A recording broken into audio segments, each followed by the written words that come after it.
So at the site here in Worcester, we do mainly Leeperins production in glass bottles.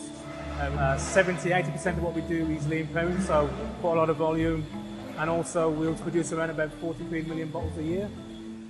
So depending on the bottle size that we're running at the time, we can run anything from 2.5 tonnes an hour up to 5 and 6 tonnes per hour in terms of productive source. Paul escorted us around the factory, showing us the making process.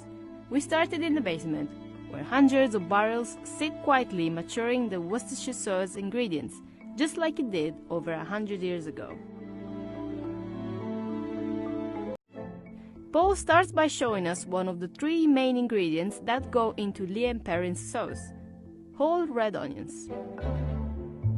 So we've got some red onions here that have been pickling for around about 9 to 10 months, and we've still got the whole red skin onion, which we noticed, but it's changed from being a very hard fruit, even though it's keeping its colour, to being a little bit mushy, and it's the process of breaking down the vegetable that creates this lovely juice that comes out that will give us that lovely flavour. The same process is also done with whole garlic cloves, which also sit in a barrel of malt vinegar to pickle for 18 months.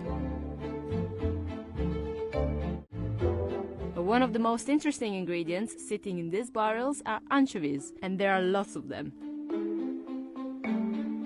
The fish, which are captured and sent from Spain, age in 200 kilograms of salt for 2 years, which help bring out the base flavor for the sauce. After the ingredients have finished maturing, they then go to the making house, where they are mixed together. The garlic, onions, anchovies and salt are added into this 5,000-liter tank.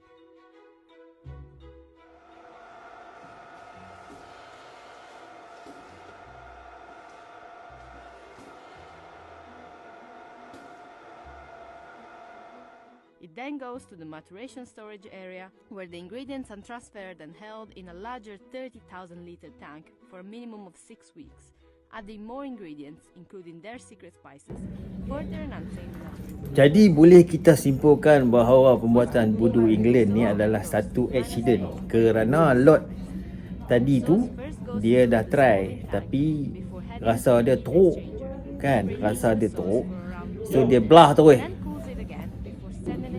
Selepas dia belah tu, dua-dua tu Leeperins tu simpan dalam tong di bawah tanah, di underground base selama beberapa tahun. Lepas tu baru dia pecah.